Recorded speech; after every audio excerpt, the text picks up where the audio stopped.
हाय सांग मैंने आपण मैंने केमती अच्छा आशा कर सबुदिन परी भलरे थे। आज आसत देखा अंजलि हांडी सर मटन तरकारी बनइला। तो गैस रे आमे बनइबा मटन तरकारी। तेल तो जी दबा कथा दबा, मसला है कम पड़ो, कम मसला रे आमे मटन तरकारी बनइबा।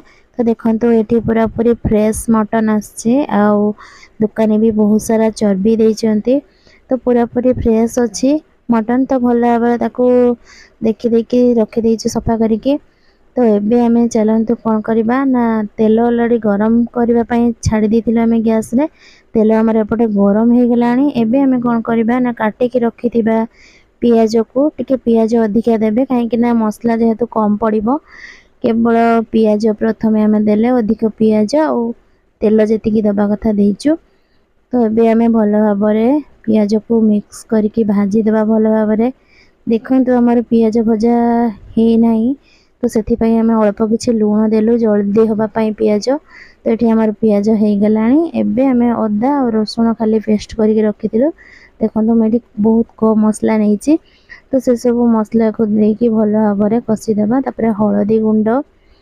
हलदी गुंड पकईकी भल भाव टे कषिदेबा। तापर आम जो काश्मीर लंका गुंड पाउडर देलु, आटा हूँ धनिया पाउडर, सॉरी एटा हूँ जीरा पाउडर, आमर रुचि मसला, आटा हूँ धनिया पाउडर। तो सब एतिकी पाउडर ही पड़ी।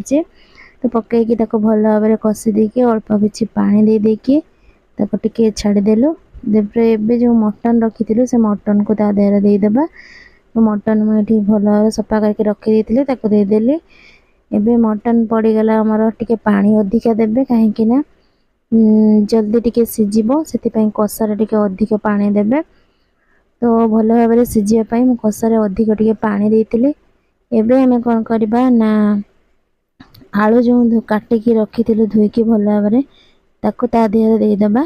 देकी सब आड़े दे सारा पर आस्ते आस्ते करके सब भल भाव मिक्स करदेबा। तो ये भल भाव मिक्स कर दउची मटन आलू को। आबे देखो आमर कषा चली अधा अधा हे आसलानी, मझे मझे ढांकुणी देकी खोला करुथिबे। तापर देखो आमर हे आसलानी अधा अधा। एबे आमर केते सुंदर कलर भी देखा होउची, टेस्टी भी लागिबो खाइला परे तो जना पड़िबो। आपण माने तो केते प्रकार बनाउचंती, कि माटी हांडी रे बनाउचंती, केते प्रकार बना जाउची। सेतरे बहुत रकम मसला भी पड़ुची, तेजपत्र पाखरु आरंभ करी गोटा मसला।